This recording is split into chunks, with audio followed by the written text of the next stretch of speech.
ಇವತ್ತು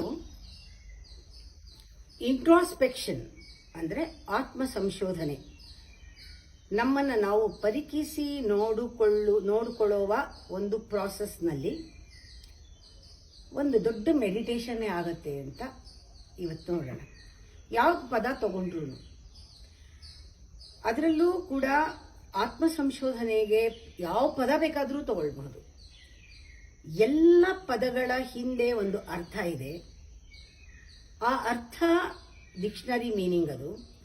ಅದೇ ಅರ್ಥ ತಗೊಂಡ್ರೆ ನಾವು ನಮಗೆ ಜೀವನ ಕಾಣಿಸೋದು ಯಾವ ರೀತಿ, ಆದರೆ ಅದಕ್ಕೊಂದು ಭಾವ ಇದೆ, ತಾತ್ಪರ್ಯ ಇದೆ, ಅದಕ್ಕೊಂದು ಸತ್ವ ಇದೆ, ಅದಕ್ಕೊಂದು ಎಸೆನ್ಸ್ ಇದೆ, ಒಂದೊಂದು ಪದಕ್ಕೂ ಇದೆ. ಅದು ಯಾವುದೋ ಒಂದು ಮೌನದಿಂದ ಆ ಪದ ಬಂದಿದೆ ಹೊರಗೆ. ಆ ಮೌನಕ್ಕೆ ಹೋದಾಗ ಅದರ ಆಳದಲ್ಲಿ ಎಷ್ಟು ಅರ್ಥಗಳು ಅದಕ್ಕಿದೆ ಅಂತ ನೋಡಿದಾಗ ಅದ್ಭುತ ಅನಿಸುತ್ತೆ. ಇದನ್ನೇ ಧ್ಯಾನ ಅಂತ ಹೇಳ್ತಾರೆ. ವರ್ಡ್ ಟು ನೋ ವರ್ಡ್ ಅಂತ, ವರ್ಬಲ್ ಟು ನಾನ್ ವರ್ಬಲ್ ಅಂತ ಮೆಡಿಟೇಷನ್ ಇದು. ಈ ನಮ್ಮ ಪದಗಳಿಂದ ಕೆಲವು ಯೋಚನೆಗಳು, ಅದಕ್ಕೆ ಪದ ಕೇಳಿದ ತಕ್ಷಣ ಕೆಲವು ಯೋಚನೆಗಳು ಆ ಪದಕ್ಕೆ ಒಂದು ಅರ್ಥ ಕೊಡುತ್ತೆ. ಉದಾಹರಣೆಗೆ ಇಂಗ್ಲಿಷ್ನಲ್ಲಿ ಮೀ ಅಂತ ಹೇಳ್ತೀವಿ ಅಥವಾ ನಾನು ಅಂತ ಹೇಳ್ತೀವಿ ಕನ್ನಡದಲ್ಲಿ. ಅದು ಎಲ್ಲಿಂದ ಬಂತು? ಆ ನಾನು ಅನ್ನೋ ಪದಕ್ಕೆ ಮೇಲ್ಮೇಲೆ ಅರ್ಥ ನೋಡಿದ್ರೆ ಕೆಲವು ಆಲೋಚನೆಗಳು ಸೇರಿ ಒಂದು ಇಮೇಜ್ ಆಯಿತು. ಅಂದರೆ ನಾನು ಯಾವ ರೀತಿ ಕಾಣ್ತೀನೋ ಅದು ಇಮೇಜ್, ಅದು ನಾನು ಅನ್ನೋದು ಬರೀ ಅರ್ಥ ತಗೊಂಡ್ರೆ ಇಲ್ಲೇನೂ ಎಸೆನ್ಸ್ ಇಲ್ಲ. ನಾನು ಅನ್ನೋದು ಭಾವನೆಗಳು, ಕೆಲವು ಯೋಚನೆಗಳು ಸೇರಿ ಅದರ ಮೊತ್ತ ಒಂದು ಇಮೇಜ್ ಬಂತು. Thoughts has put together and ಒಂದು ಫಾರ್ಮ್ ಬಂತು, ಒಂದು ಆಕಾರ ಬಂತು ನನಗೆ, ನನ್ನ ಆಲೋಚನೆಗಳನ್ನ ಸೇರಿ. ಯಾವುದಾದ್ರೂ ಒಂದು ಪದ ಹೇಳಿದ್ರೆ ಮನಸ್ಸಿನಲ್ಲಿ ಯೋಚನೆಗಳು ಬರುತ್ತೆ, ಅದ್ರ ಬಗ್ಗೆ ಒಂದು ಆಕಾರ ಕೊಡುತ್ತೆ, ಆ ಇಮೇಜ್ ಬರುತ್ತೆ. ಬರೀ ಅಷ್ಟನ್ನೇ ತಿಳ್ಕೊಂಡಾಗ ನಾನು ಅಂದ ಅಷ್ಟೇ ಅಲ್ಲ, ನಾನು ನೀವುಗಳು ಅಂದಾಗ ಒಂದು ಕನೆಕ್ಷನ್ ಬರುತ್ತಲ್ಲಿ. ಆ ರಿಲೇಶನ್ಶಿಪ್ ಏನು? ಯಾವುದೋ ಒಂದು ಇದನ್ನ ಇಟ್ಕೊಂಡು ರಿಲೇಟ್ ಮಾಡ್ತೀವಿ ನಾವು. ರಿಲೇಶನ್ಶಿಪ್ ಅನ್ನೋ ಮೀನಿಂಗೂ ಅಷ್ಟೇ, ಯಾವುದೋ ಒಂದು ರೆಫರ್ ಮಾಡಿಕೊಂಡು ನಾವು ರೆಫರೆನ್ಸ್ ತಗೊಂಡು ಇವರು ಈ ರಿಲೇಷನ್, ಅದಕ್ಕೆ ಇವರು ಈ ರೆಫರೆನ್ಸ್ನಲ್ಲಿ ಇವರು ನನಗೆ ಇದಾಗಬೇಕು ಅಂತ ಕನೆಕ್ಟ್ ಮಾಡ್ತೀವಿ. ಇದೆಲ್ಲ ಬರೀ ಪದಗಳನ್ನ ಜೋಡಿಸಿ ಅರ್ಥಗಳನ್ನು ತಿಳ್ಕೊಂಡು ನಾವು ಮಾತಾಡಿಕೊಂಡು ಇದ್ರೆ ನಮಗೆ ಭಾವನೆಗಳು ಅವಶ್ಯಕತೆ ಬೀಳಲ್ಲ. ಆದರೆ ಈ ಜ್ಞಾನ ಅರೆಜ್ಞಾನ. ಯಾಕೆಂದರೆ ಥಾಟ್ಸ್ ಆರ್ ಆಲ್ವೇಸ್ ಪಾರ್ಷಿಯಲ್, ಅರ್ಧಂಬರ್ಧ. ಅದು ಅಂಥ ಥಾಟ್ಸಿಂದ ಬಂದಿದ್ದ ಜ್ಞಾನ ಪರಿಪೂರ್ಣವಾಗೋದಕ್ಕೆ ಸಾಧ್ಯ ಇಲ್ಲ.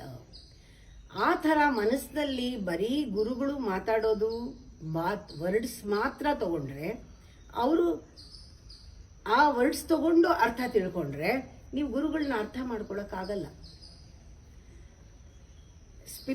ಸ್ಪಿರಿಚುಯಾಲಿಟಿನಲ್ಲಿ ನೀವು ಸೂಕ್ಷ್ಮ ಆಗಬೇಕಾದ್ರೆ, ಬರೀ ಪದದ ಆಳ ಕೇಳಿಬೇಕಾದ್ರೆ, ಪದದೊಳಗೆ ಹೋಗ್ಬೇಕಾದ್ರೆ, ಪದವನ್ನ ಮೀರಿ ಹೋಗ್ಬೇಕಾದ್ರೆ, ಅನುಭವಕ್ಕೆದಲ್ಲಿ ಸತ್ಯವನ್ನ ನೋಡ್ಬೇಕಾದ್ರೆ, ಪದದ ನಿಜವಾದ ಅರ್ಥವನ್ನ ತಿಳ್ಕೊಳ್ಬೇಕಾದ್ರೆ, ನೀವು ಗುರುಗಳ ಮಾತನ್ನ ಕೇಳುವಾಗ ಬರೀ ಅವ್ರನ್ನ ನೋಡೋದು, ಅವ್ರು ಏನು ಹೇಳ್ತಾರೆ ಅನ್ನೋದು ನೋಡೋಕ್ಕಿಂತ ನಿಮ್ಮನ್ನ ನೋಡ್ಕೊಳ್ತಾ ಇರಬೇಕು. ಗುರುಗಳು ಮಾತಾಡ್ತಾ ಇರೋವಾಗೆಲ್ಲ ಅರ್ಜುನ ತನ್ನಂತ ನೋಡ್ಕೊಂಡ, ಯಾಕೆ ಕೃಷ್ಣ ನನಗೆ ಇದನ್ನ ಹೇಳ್ತಾ ಇರಬಹುದು ಅಂತ ತನ್ನನ್ನ ಅವನು ಆತ್ಮ ಸಂಶೋಧನೆ ಮಾಡ್ಕೊಂಡ. ಯಾವುದೇ ಪದ ಕೇಳಿದ್ರು ನಿನ್ನ ರೆಫರ್ ಮಾಡ್ಕೊಂಡು ನೋಡ್ಕೊಳ್ತಾ ಹೋಗ್ಬೇಕು.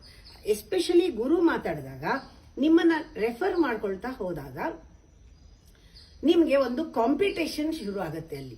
ಅದು ಬಹಳ healthy competition. This competition with a ಗುರುನ ಅರ್ಥ ಮಾಡ್ಕೊಳಕ್ ಒಂದು ಕಾಂಪಿಟೇಷನ್ ನಮ್ಮಲ್ಲಿ. ಆ ಕಾಂಪಿಟೇಷನ್ ಪ್ರಾರಂಭ ಆಗೋದು ನಿಮ್ಮಲ್ಲೇ ಶುರು ಆಗುತ್ತೆ. ಆ ಕಾಂಪಿಟೇಷನ್ ಯಾರ ಮೇಲೂ ಅಲ್ಲ, ನಿಮ್ಮ ಅಹಂಕಾರದ ಜೊತೆಗೆ ನಿಮಗೆ ಕಾಂಪಿಟೇಷನ್. ಯಾಕೆ ನೀವು ಅಹಂಕಾರ ಜೊತೆಗೆ ರಿವೋಲ್ಟ್ ಮಾಡಕ್ ನಿಂತಿದ್ದೀರಾ ಅಂದ್ರೆ, ನೀವು ಗುರು ಪರವಾಗಿ ನಿಂತಿದ್ದೀರಾ. ಗುರು ಏನೋ ಹೇಳ್ತಾ ಇದ್ದಾನೆ, ಅದು ನನ್ನ ಪರವಾಗಿ ಹೇಳೋದ್ರಿಂದ ನಾನು ಅದನ್ನು ಕೇಳಬೇಕು ಅಂದಾಗ ಅಹಂಕಾರಕ್ಕೆ ಹೇಳ್ತೀರಾ, ನೀನು ಸ್ವಲ್ಪ ಬಾಯಿ ಮುಚ್ಕೊಂಡಿರು, ನಾ ಗುರು ಮಾತು ಕೇಳಬೇಕು ಅಂದಾಗ ನಿಮಗೆ ಒಳಗಡೆ ಒಂದು ಕಾನ್ಫ್ಲಿಕ್ಟ್, ಒಂದು ಘರ್ಷಣೆ ಶುರುವಾಗುತ್ತೆ. ಆಗಬೇಕು ಗುರು ಜೊತೆಗೆ ನಿಮ್ಮಲ್ಲಿ ನಿಮಗೆ ಒಂದು ಕಾಂಪಿಟೇಷನ್ ಬರಬೇಕು. ಗುರುನ ಅರ್ಥ ಮಾಡ್ಕೊಳ್ಳೋಕ್ಕೆ. ಇಲ್ಲಿ ಯಾವ ಕಾಂಪಿಟೇಷನಲ್ಲೂ ಫೈಟ್ ಇಲ್ಲ, ಇಲ್ಲಿ ಗ್ರೋತ್ ಇದೆ, ಬೆಳವಣಿಗೆ ಇದೆ. ಆದರೆ ನಿನ್ನ ಅಹಂಕಾರದ ಜೊತೆ ನೀನು ಫೈಟ್ ಮಾಡಲೇಬೇಕಾಗತ್ತೆ. ಇಟ್ಸ್ ಗುಡ್ ಸೈನ್, ಇದು ಹೆಲ್ದಿ ಸೈನ್. ನಿನ್ನ ಅಹಂಕಾರ ನಿರ್ಮೂಲ ಮಾಡೋದು ನೀನು ಗುರುವನ್ನ ಹೆಸರು ತಗೊಂಡು, ಗುರುವಿನ ಕಾರಣ ಇಟ್ಕೊಂಡು, ಗುರುವಿನ ಅರ್ಥ ಮಾಡ್ಕೊಳ್ಳೋಕ್ಕೆ ನಿನ್ನ ಅಹಂಕಾರ ಜೊತೆ ನೀ ಫೈಟ್ ಮಾಡೋದು ಬಹಳ ಒಳ್ಳೆ ಸೈನ್. ಇದು ಈ ಕಾಂಪಿಟೇಷನ್ನು ಬಹಳ ಒಳ್ಳೆಯದು, ಇದು ಹೆಲ್ದಿ ಕಾಂಪಿಟೇಷನ್. ಈ ಕಾಂಪಿಟೇಷನ್ನಲ್ಲಿ ನಿಮಗೆ ಗುರು ಅರ್ಥ ಮಾಡಿಸ್ತಾನೆ.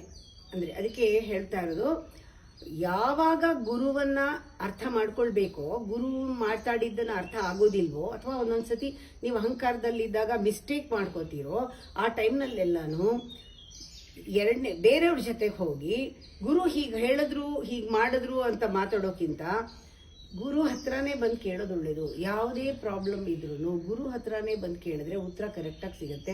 ಉತ್ತರ ಸಿಗೋದ್ರಲ್ಲಿ ಗುರು ಗೊತ್ತು, ಅವನು ಈ ಅಹಂಕಾರದ ಮನಸ್ಸಿನ ಅಹಂಕಾರದ ಜೊತೆ ಇರೋ ಬುದ್ಧಿಯನ್ನ ಬಿಡಿಸಿ ಅವನು ಈ ಕಡೆಗೆ ನಿನ್ನ ಆತ್ಮದ ಕಡೆಗೆ ತಿರುಗೋ ಹಾಗೆ ಮಾಡ್ತಾನೆ.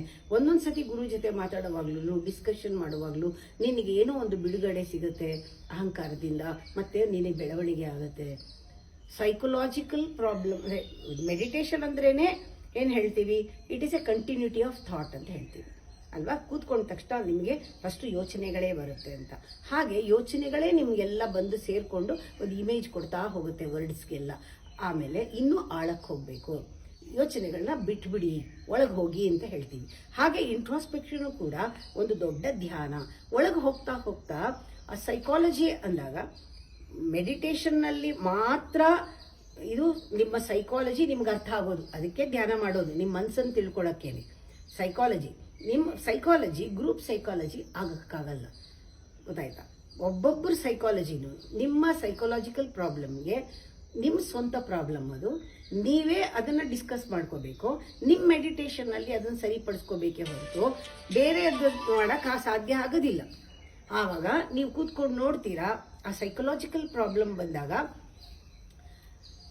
ನೀವು ಗುರುನ ಅರ್ಥ ಮಾಡ್ಕೊಳಕ್ ಹೋದ್ರೆ ಗುರು ನಿಮಗೆ ತಿಳಿಸ್ತಾನೆ. ಅಂದ್ರೆ ಏನು, ನಿಮ್ಮಲ್ಲಿ ಅಪ್ರೋಚ್ ಹೇಗಿರಬೇಕು ಪ್ರಾಬ್ಲಮ್ಸ್ನ ಫೇಸ್ ಮಾಡೋಕ್ಕೆ ಅಂತ. ಅಂದರೆ when the approach dictates resolution of the problem ಅಂತ ಹೇಳ್ತಾರೆ. ಅಪ್ರೋಚ್ ಡಿಕ್ಟೇಟ್ ಮಾಡಬೇಕು. ಯಾವ ರೀತಿ ನಿನ್ನ ಒಳಗಿನ ಆಂತರ್ಯದ ಶಕ್ತಿ ಇಂದ ನೀನು ಪ್ರಾಬ್ಲಮ್ನ ಡೀಲ್ ಮಾಡಿದಾಗ ಪ್ರಾಬ್ಲಮ್ಮು ಸಾಲ್ವ್ ಆಗುತ್ತೆ. ಅವರವರು ಆ ಪ್ರಾಬ್ಲಮ್ನ ಡೀಲ್ ಮಾಡೋ ಹಾಗೆ ಗುರು ಮಾಡ್ತಾನೆ. ಅಂದರೆ ಗುರು ನಿನಗೆ ಯಾವ ರೀತಿ ಪ್ರಾಬ್ಲಮ್ ಸಾಲ್ವ್ ಮಾಡೋದು, ಯಾವ ರೀತಿ ಫೇಸ್ ಮಾಡೋದು ಪ್ರಾಬ್ಲಮ್ನ ಅಂತ ಹೇಳ್ತಾನೆ. The problem will be solved only the manner how you approach, the way how you approach. ಗುರುವಿಂದ ಗೊತ್ತಾಗುತ್ತೆ ಈ ಪ್ರಾಬ್ಲಮ್ನ ಹೇಗೆ ಸಾಲ್ವ್ ಮಾಡ್ಕೊಳ್ಳೋದು ಅಂತ ಗೊತ್ತಾಗುತ್ತೆ. ಯಾಕೆ ಅಂದರೆ ಅದೇ ಬಿಗಿನಿಂಗ್ ಆಫ್ ಇಂಟೆಲಿಜೆನ್ಸ್. ಅಂದರೆ ಗುರು ನಿನ್ನಲ್ಲಿ ಆ ಬುದ್ಧಿಯನ್ನ ಪ್ರಚೋದನೆ ಮಾಡಿ, ಬುದ್ಧಿಗೆ ವಿವೇಕವನ್ನು ಕೊಟ್ಟು, ಒಳಗಿನ ಬುದ್ಧಿಯಿಂದ ನೀನು ಪ್ರತಿಯೊಂದನ್ನು ಕೇಳೋ ಹಾಗೆ, ಅರ್ಥ ಮಾಡ್ಕೊಳ್ಳೋ ಹಾಗೆ, ತಿಳ್ಕೊಳ್ಳೋ ಹಾಗೆ ಗುರು ಮಾಡ್ತಾನೆ. ಗುರು ಜೊತೆ ಮಾತಾಡಿದಾಗೆಲ್ಲ ನೀನು ಆ ಮೇಲ್ಬುದ್ಧಿಯನ್ನು ಉಪಯೋಗಿಸೋಕ್ಕೆ ಸಾಧ್ಯ ಇಲ್ಲ, ಬಿಡಲ್ಲ ಅವನು. ನೀನ್ ಮೇಲು ಬುದ್ಧಿನ ಉಪಯೋಗಿಸಿ ಮಾತಾಡಿದ್ರೆ ಅವ್ನು ತಡೀತಾನೆ, ಒಳಗಿಂದ ಮಾತಾಡೋ ಹಾಗೆ ಮಾಡ್ತಾನೆ. ಆಗ ನಿಂಗೆ ಎಷ್ಟೋ ಸತಿ ಮಾತಾಡೋಕ್ಕಾಗಲ್ಲ, ಆದರೂ ಮೌನ ಬರುತ್ತೆ, ಚಿಂತನೆಗಳಾಗುತ್ತೆ. ಅದಕ್ಕೆ there begins your pure intelligence. ಅದು ಆಗ ಎಲ್ಲ ತನ್ನಷ್ಟಕ್ಕೆ ತಾನೇ ಸಾಲ್ವ್ ಆಗುತ್ತೆ.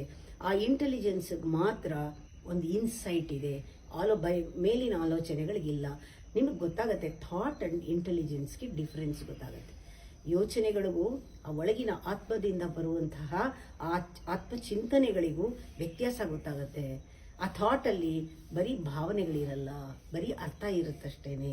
ಅದು ಅರ್ಥ ಬದಲಾಗ್ತಾ ಹೋಗುತ್ತೆ ಸರ್ಕಮ್ಸ್ಟೆನ್ಸಸ್ಗೆ.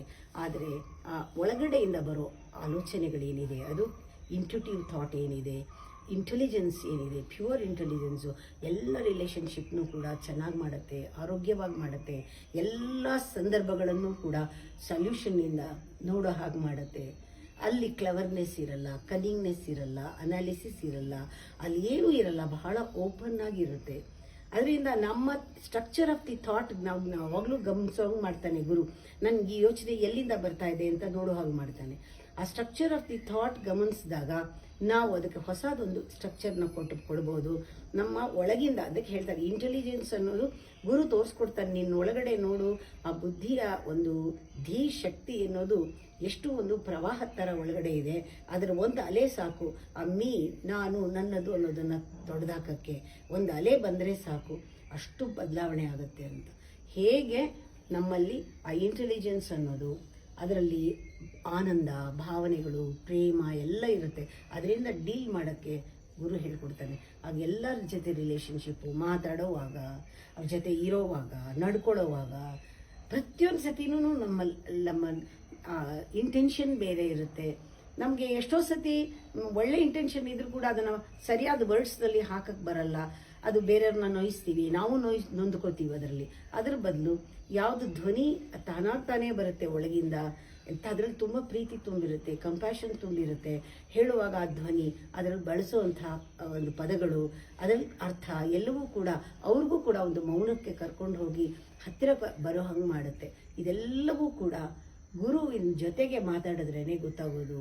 ಗುರು ಜೊತೆ ನಾವು ಮಾತಾಡಿ, ನಾವು ಡಿಸ್ಕಸ್ ಮಾಡಿ ಏನೇ ಇದ್ರೂ ಕೂಡ ಗುರು ಮಾತಾಡೋದನ್ನು ಅರ್ಥ ಮಾಡ್ಕೊಳ್ಳೋದ್ರಲ್ಲೂ ಕೂಡ ಎಷ್ಟೋ ನಮ್ಮ ಭಾಷೆ ಭಾವಗಳು ಬದಲಾಗುತ್ತೆ.